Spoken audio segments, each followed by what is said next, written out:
Hey everybody, and welcome back to a new season. We've had a bit of a break, and as you can see at the moment, it's just me by myself because Jeremy is unfortunately having a few issues with the little one and needs to be with his family, and Jay is up on site.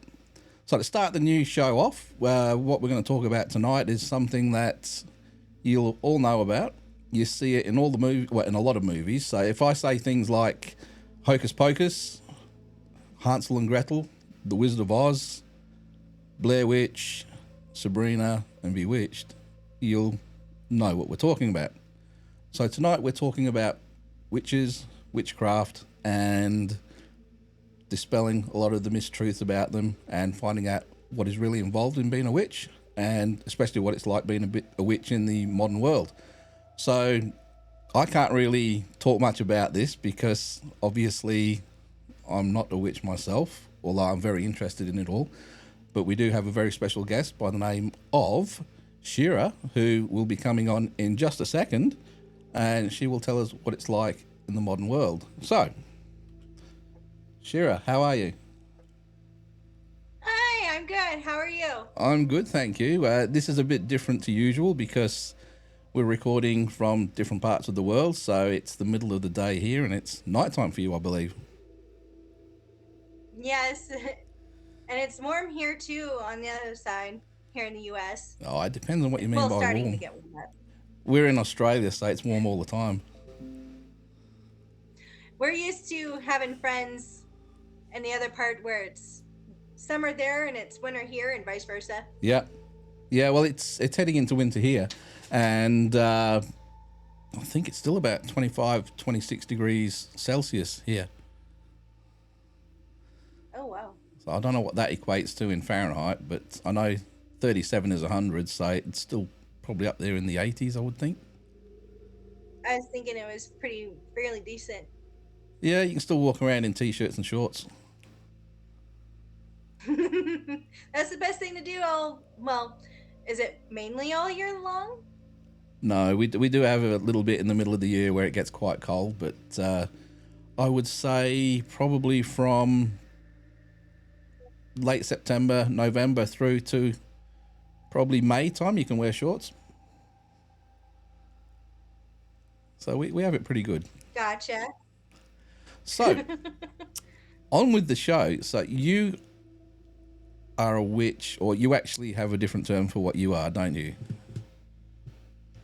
Yes, a witch can be insulting to many people who are what you call spiritual mystics, um, just the people in general that might be in yoga, meditation, or in a way of bettering yourself and trying to help others. I'm kind of going by, I would say, the older term, or what people used to be back before they actually invented the word witch. Which is? So a witch, this can be a wide term. And again, like I said, some will consider it an insult, some don't want to consider that. And you know how you were wanting to talk about the folklore and how some has brought up over the years the image of a hag or someone kind of ugly and wearing moles all over their face and so forth, and just scary.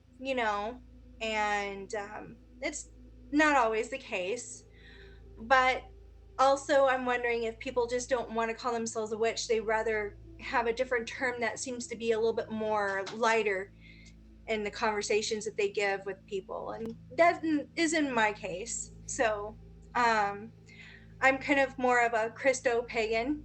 Yep. So I believe in the old ways, but I am also a follower of Christ. Now, some people do have that as a big debate that you can only be one or the other. And that also brings up to my household and my life. And so I get to see the best of both. That's good. That's good. Going back to what you were saying about not liking some people not liking the term witch and whatever, I think a lot of people look at it as a new age thing. When you watch a lot of the movies, I mentioned a few at the start, and I think a lot of people, especially the younger You kind of people. cut out. Oh, sorry. I think a lot of people think it's a new age thing, but it's very much a very old age thing. And like what It you were, is very much. yeah, and I understand what you're saying about a lot of people thinking that the term witch is talking about green skin, pimples, and all, big warts on their faces and evil cackle laughs and all that sort of thing. So when we talk about the term witch, there are actually many different categories, aren't there? Whether you're pagan, Wiccan, there's a number of different things that it would actually you'd be able to classify yourself as. So you class yourself as Yes. that. I can't remember what you said now. It's a mix. Christo pagan. Yeah. And so for you, what is life like in the modern world? Believing what you believe in, and how do people react, or is it something that you still like to keep quiet and keep to yourself? Because it is like religion; it's a very personal thing, and a lot of people like to shout it out to the world. So, where do you stand on that? I'm right in the middle. I always seem to have that. I can see myself in other people's eyes, and I can see if it's uncomfortable. And then some I can see people that are pretty calm about it. So, being in a modern world is hard because one's image can be pretty tarnished just at the quick flick of someone saying something out wrong, and start up drama and gossip, and you know I generally like to keep it to myself, but I do have some other friends that are also in the craft are very understanding, and some that are actually a completely different religion and still respect me of it. I still have this panic though, that I'm gonna get judged, and you know, some people, they'll see like maybe a skull candle or a black candle, and they're gonna wonder, is she evil? Or most people when they see the color black, they think it's something negative, and it's not. Yeah, in um, in the symbolism, it's not. I remember we did because I'm a paranormal researcher and things like that.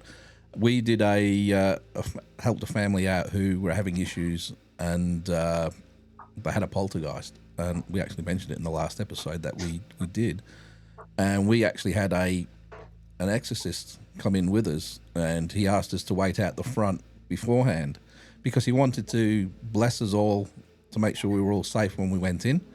And then when we went in, we did the interviews and we did the look around. And if you want to find out a lot of what happened, you can play our last episode on demons, poltergeists, and all that sort of thing, and you'll find out more about it. But when the priest actually did a walk around, when Father Barry May did the walk around, he was talking about things, and he was looking at things on the wall, and he says that's to do with the occult. And these are all things that can bring in demons and things. So you need to get rid of them before I can do a cleansing and stuff like that. Now, again, if you go back to our last episode, I said to the guys, a lot of the stuff that he was saying were representations of the occult are things that most people, me included, would have around the house. And they are not occult objects, because the occult, and this is one of the misgivings about a lot of people when they talk about witchcraft. They think that they're all demon worshipping, they're in league with the devil, which is what happens in the 1600s and things like that. That was the classification that was thrown across everybody, and it is about as far from the truth as you could possibly get. Obviously, there's always the odd occasion where somebody is, but they are the exception rather than the rule. And I kind of felt a little bit like, these are not evil things, How do you go when somebody finds out what your beliefs are? What is their usual reaction towards you? Well, one thing my grandma told me was, if you were to go face to face with God or Jesus, what would you say? Or how would you explain yourself? And I honestly kind of feel like, do you think I'm an evil person? That's the number one thing I want to ask them. Mm-hmm. Do you think I'm an evil person? And then I can go on and explain, because I want their minds to be open and understanding. And if you think about it, in the book of Genesis, if you want to put it from a biblical point, there was nothing but darkness. And that's not a bad thing. And in the symbolism for pagan, the maiden, mother, and crone kind of thing, um, the things that you can see on an altar, a chalice, or, kind of like a wine cup. And a friend of mine told me a good explanation what that can represent, which is like the breast of the goddess that feeds you. And back onto the color of black, it's to represent the womb before we come out into life. And if you think about it, the baby is in there nice and warm and protected, and even though it's dark. So in that symbolism, again, the baby is protected, right? Yes. So the color black can represent protection. That's an awesome way of looking at it, actually, and it's it kind of just took my mind away just even thinking about it like that. It's not something I've ever thought about before. So, when obviously we just talked about when somebody finds out that you're a witch, or so I would probably, like I said, make sure their mind is open and ask them, do you think I'm an evil person? And if, they say no, then I can know that they're ready to receive explanation. Yep. But so far, I haven't really gotten into the point where someone was so frightened of me and ran from me over seeing something that might have been devilish. So, again, I haven't really had that much of an experience. I've had some people kind of look at my stuff and wonder what's going on, and I won't really answer, kind of like don't ask, don't tell kind of sort of thing. Yeah. Have you ever had anybody do that sort of, when they hear that, take that little step back as if to say, well, not in a bad way, but take that step back like, oh, I didn't expect that? Yes, I have. And in a way, I will put my stuff up a little bit in front of them. And then I would go and sit down, and I'd kind of ease into something else that kind of distracts their mind. And I kind of noticed that in general, I think when someone is in a freaked out mode, they either in a fight or flight. So you don't want to really engage that until they're kind of ready to speak and ask something. Yeah. So, that's just my instincts. So you would generally. Yep. Sorry, go on. I was gonna say, and there in that situation, I do remember kind of having my stuff out, and with it making them uncomfortable, I'll kind of put it away, and I'll say, hey, what's your favorite show? And they might pick something. I have a friend, or had a friend actually. We kind of had a falling out, but she came from a Mormon family. And I can tell that some things made her uncomfortable. And she eventually did say that seeing that kind of stuff made her uncomfortable. So I would make sure to put it away.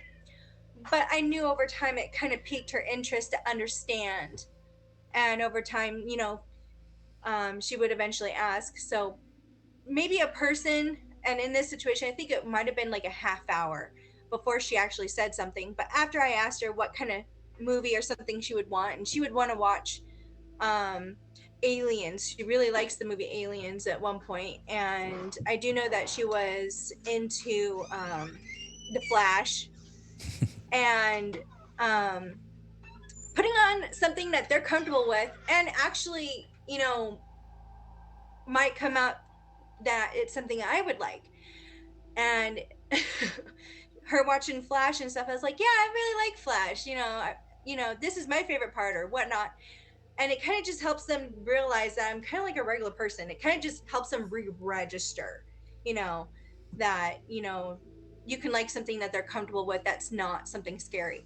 So, and then after a half hour of them easing, they're saying, so why do you have that black skull candle out? Or why do you have that black candle out? Is that kind of looks kind of devil worshipping? And I, I Yes. had to laugh.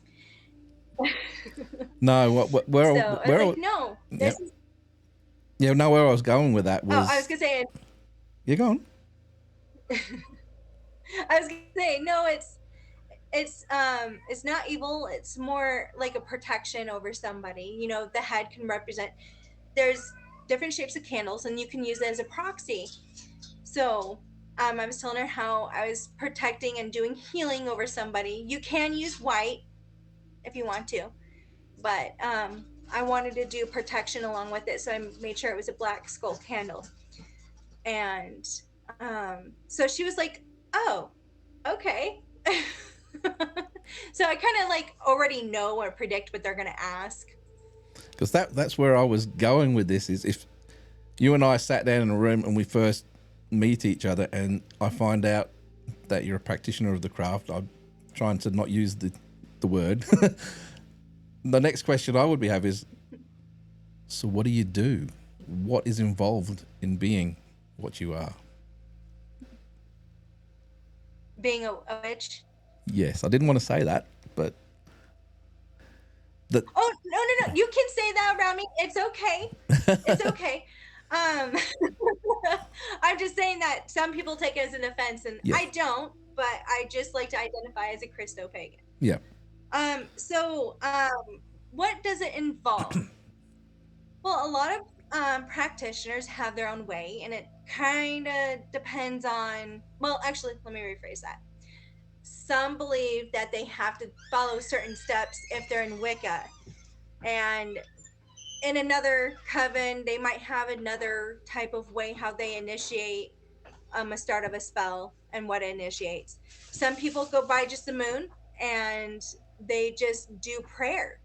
They can light a candle, incense, or even give offering of food and ask for their prayers to be heard.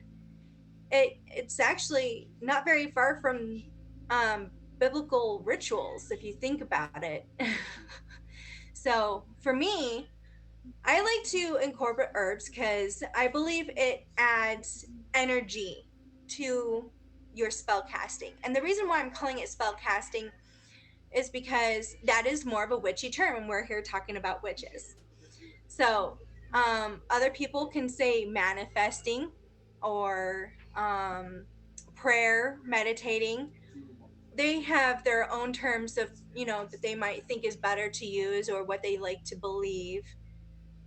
And so some witches like to go by the moon, some don't believe in that. Um, some believe in, I don't know if you've ever heard of planetary hours. That is very no. interesting. And I love doing that. So what's involved in that? You never heard of planetary hours? No, I haven't. You may So, something that might trigger it, and then I'll remember what you're talking about. But I've never heard it used as that term. planetary hours are ruled by the planets. And if you think about it, you break it down, the days of the week. Each day is governed by a specific planet. And let's say Monday. Monday is ruled by the moon. And what do you think the moon influences? Well, tides, a lot of things actually. Huh? A lot of things. Emotions, right? Oh, okay, yeah. Emotions? Well, for me it does because it's Monday. It's Yeah, the they say first the day of the moon's week, and I don't like going back to work. anxiety. You're feeling anxiety. Um, yeah. No, a lot of people don't like going back to work on Mondays. Even I don't. So, but so yes, Monday is governed by the moon, and the very first hour of the day is governed by that planet, and then it goes in order with all the other planets. And you would think that Tuesday, the next day, it would be different, and it is. It's Mars, But what do you think of Mars? Mars is kind of a energetic and fighting kind of mode, and you might see some days, Monday might be crazy, but Tuesday sometimes it might be a little crazier because people are trying to rush and stuff like that. So, and then Wednesday is governed by Mercury. And do you know let's see, the mythology behind the Mercury? No, I don't. Have you ever heard of Hermes, Yes. the god of communication? So, some people believe that these are two of the same entities, but they are, yeah, some people believe that they're two of the same. And if you think about it, they're two separate, they have their differences. But they do rule over communication, and Wednesdays are known to be their day. So, the day is considered the day of communication and a lot more other things, but mainly communication. And you know how we were having issues on the other platform? Yes. Yes. um, Mercury also governs over technology. And He wasn't our friend this morning. if you think about it, yeah. So, Mercury going in retrograde, he's going in reverse. And so it's causing a lot of issues with communication. But, anyways, I like to go by planetary hours and days of the week. And I believe that it adds extra energy into what I'm trying to manifest. And sometimes I'll add herbs. Certain herbs can represent get up and go or get that extra courage. Cinnamon is another good household herb that I can use and get up and go. Some people recommend it for money spells, so it can speed up spells and manifest, and so they can get their money. And so, and if you think about it, spices can light you up, kind of get you that get up and go and spice, like you got a lighter underneath you. So, there's just, there are different ways of herbs that can represent one to another. um I believe that can also fall under with their personality and their birthdays. So, when you kind of do your own personal information, being a witch, you're kind of wanting to find out your personality and stuff. So it can be connected to astrology. Some witches kind of like get into astrology and go, oh, this really does resonate with me. And they kind of get more and deeper into it. And then it opens up their eyes to a whole bunch of other stuff. And then that's kind of how some people can get into witchcraft or spirituality. Um, but with there are certain herbs that can govern through the day that they were born. For an example, how I was talking about Hermes, I was born on a Wednesday, so I can tell that certain herbs like eucalyptus seems to really help me. Just my own personal kind of herb that I love to go to for a lot of many ailments and stuff like that. Yeah.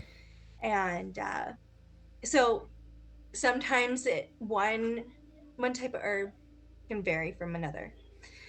That's really And interesting. so it is very different too. And so that's what makes this all unique. And there are some that like to follow the rule book at first, but I think after a while they can understand, hey, I like to do this works for me. And there is no actual rule to being a witch. That's one thing I want to say, is that witch might seem bad, but honestly, if you think about it in your heart, everybody here on this earth can be a witch and might as well be one in a way. That kind of sounds so wrong, but they can be a very spiritual, deep person. They don't have to identify as a witch. Some people in church, they partake of the sacrament. That is a ritual, a weekly ritual, and they're doing it in remembrance of their Jesus. Do you think that's a bad thing? Do you think that's evil? It's just, you know, compared to doing that than what we're doing at home, I don't think it's evil. So if you have somebody come up to you and they know that you're a witch and they're interested in going down that path themselves, what is the first piece of advice that you would actually give to them?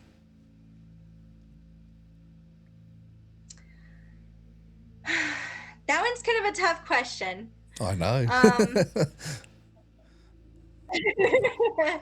I would ask them, well, what are you, one, comfortable with? Two, what would you consider your belief system be? And go from there. If there's some that will probably say, oh, I want to be a full-blown witch, I want to know all, tell all.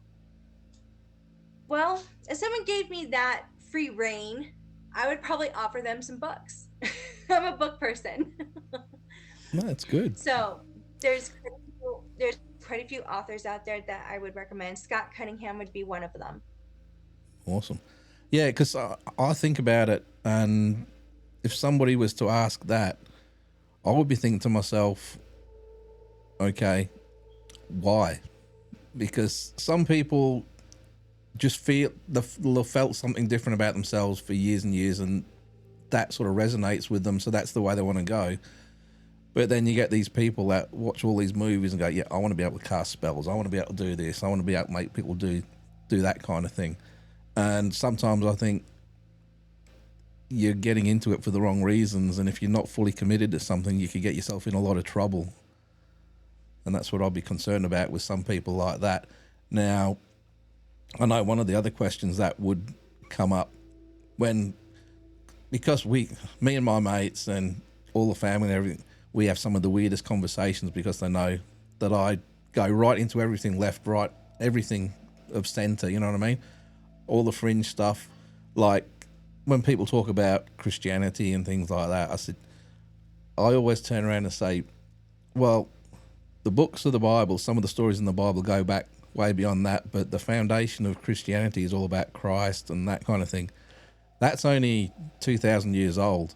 When you talk about pagan beliefs, and there's 1,000 different cultures and civilizations that have their own beliefs that are way older, and I would put more stock in some of those, especially when you talk about witchcraft and Wiccans.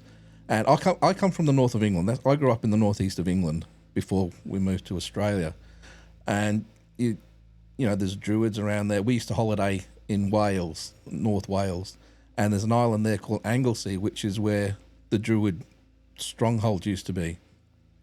And again, it's classed as a pagan type belief. Now there's 1,000 different types of pagan beliefs out there, and witchcraft is just one of them. But even witchcraft itself is as you were saying before, it's a very broad term for 1,000 different incarnations of what it actually is. A lot of people look at them, at you guys, maybe like hippie beliefs. They're very sort of, they worship Mother Earth and this, that, and the other, and there's nothing wrong with that. I think that if more people were like that, the world would be a better place, because a lot of the biggest wars and things have always been brought about by religion and silly things, you know what I mean? And that, to me, is the wrong way about having a belief system. Now, again, you look at Christianity, you do have the people that take it to the extreme. You have, I think, like the KKK, things like that. They use a lot of religious terminology in what they do, which is very wrong. When you talk about Muslim cultures, Muslim culture itself is not really that much different to anything else. It's the extremists that take it to that next level. And I guess with witchcraft as well, for 99% of you, it's a very natural way of living and stuff like that. But there's always that 1% which take it to the dark side. Now, I use that term from Star Wars because everybody says to me when we talk about witches, they talk about white witches and they talk about dark witches and dark magic. And I said, no, and I could be wrong in what I'm about to say, but magic is not light, it is not dark. Magic is magic. It's the intention of the practitioner as to where they take it. And for some reason, they can't get that into their heads. Yeah. Yes. I actually agree with that term. Have you ever seen the movie Practical Magic? Yes, that's Sandra Bullock and I think Nicole Kidman, isn't it? Yes. I do believe there's a new one of them coming out soon. Yes, I overheard that. I'm excited. So, yes, there's actually, I believe in that movie and also in The Craft. I think it is The Craft that I'm thinking of at the moment. But there's a saying that magic is nor black nor white. It is in the heart of the caster. And when you were saying that, daily life, it can be, and it really is, because if you think about it, every day is magical. We wake up and the divine, or our Heavenly Father, our Mother Goddess, or just in general, the cosmic, or again the divine, or the creator, some people can say creator, has blessed us with that day. And I know that some people wake up and they're just on edge and they're grumpy and everything, and don't really seem to live a happy life. But if you think about it and become more mindful, that's actually something I've been recently learning, is be more mindful in what you say, how you speak. You can even take the time to sit down and be mindful of what you're eating. Take in that bite and indulge the flavor of something. And a lot of people now, it's just not just everyday living and with food and stuff like that, but brushing ourselves to work.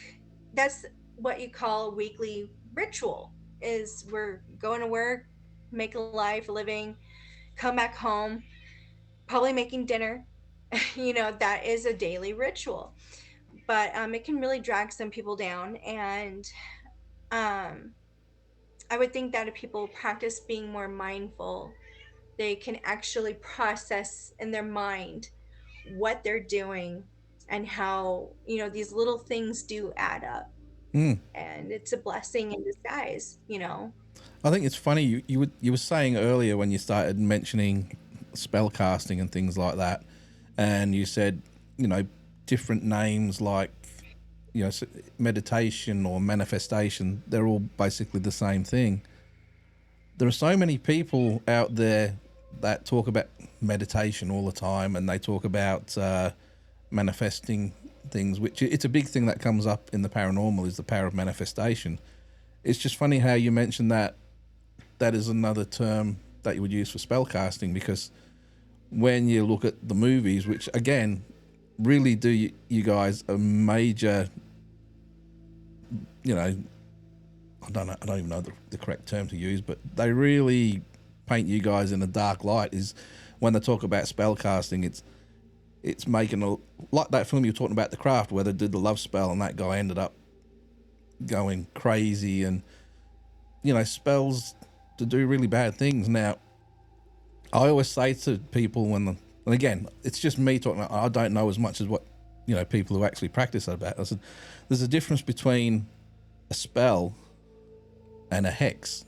I said, because a lot of the things that you're talking about sounds to me more like hexes, where you're trying to do somebody harm and things like that. I said they're a completely different thing. I don't know about the processes, if it's a similar sort of thing, but again, going back to the intent of the person that's casting, taking it where they're going to take it. There's a lot of witchcraft and like voodoo type stuff down sort of New Orleans way, and again, they have their own flavor on it. And I just thought it was interesting that you mentioned about those other terms, because it will make people think that, okay, you're not as different as what they might think you are, because a lot of you might just use a different term for the same thought process as what they do. And that will go a long way to dispelling a lot of the misgivings that Hollywood and people, Yeah. actually give you guys. So no, that's really interesting. Yes. Well, I do consider hexing different, but I'm not really the type of person that does that. However, I will say this. Spellcasting can be an umbrella term. Mm-hmm. So typically when they say hexing, I'm going to hex or I'm going to curse somebody, that is more of a general, I'm serious kind of talk. Some people like to put out there and kind of scare tactic, or it might not be just to scare people. It just might be like saying, "Hey, I'm serious. This is a hex." When you think about it, it can be something malicious. But I can't even say it. Malicious. I can't even say it. Yes, malicious. Thank you. It's a tongue tie. So yes, some people might think it's that, and it can be. A hex can be something. Um, it can be what some people call, well, not some, witches would consider justice. If they feel like you done something wrong or did something wrong to them, they want to place that negativity right back at you. And in this case, it would be considered a hex to some. Some might not be. They might just say it's gray magic because it's considered in between. So, but it's more kind of like uses a warning. So, again, some witches will probably use that term just to say how serious they are in their casting, and they could be doing some type of dark or gray energy work, Yeah. meaning to send something back, or they might be having evil intentions. We don't know. Well, that's it. Like I said before, you don't have to be a witch to have harmful or evil intentions. It's just a fact of the world that we live in. It doesn't matter what your belief system are. There are some people out there that are out to cause harm and to put other people down just to lift themselves up, and then there's other people that are just total opposite of that, and they won't do anything to harm a soul. And I guess witchcraft is exactly the same. It can be, yeah. So my family history, I come from Romany gypsies. And again, a lot of people talk about gypsy magic and how powerful that was through Europe and in the day. And I said, well, I'm about as far from that as you can think. Talk about them with psychic abilities, and a gypsy curse is supposed to be pretty bad. But again, it all comes down to somebody says that I curse you, it puts it in your brain, and then any little thing that goes wrong, you'll start attributing to the curse, and then you start believing in it, and it goes back to that manifestation.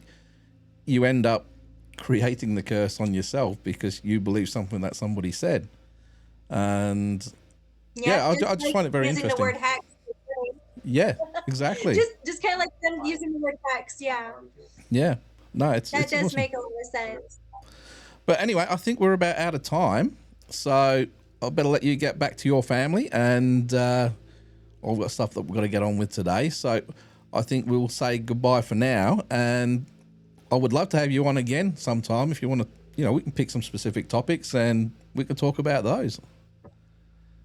I know we didn't get to finish some of the questions that you had for this subject, so hopefully I was able to answer the questions a little bit. I know that I was kind of trailing off, but I was trying to bring it together to show, things are really connected. So, yes, but anyways. And if you watch some of our episodes, there's one in particular, which I'm not even going to name, but we can start on one subject and we can just drift and drift and drift. Say that again? So I said we can drift off topic so easily from some of our other podcasts and everything. So, nope, it fits in perfectly with what we do. So thank you very much for being on the show. I really Gotcha. appreciate it. And talk to. Yeah, I'm glad to be here, and I won't lie, I am kind of a little panicky because this is my first time being on here. No, you did fantastic. You did absolutely fantastic. So I will let you go for Hopefully now. next time I'll be more mellow. Well, Okay. we'll have you back. See you later.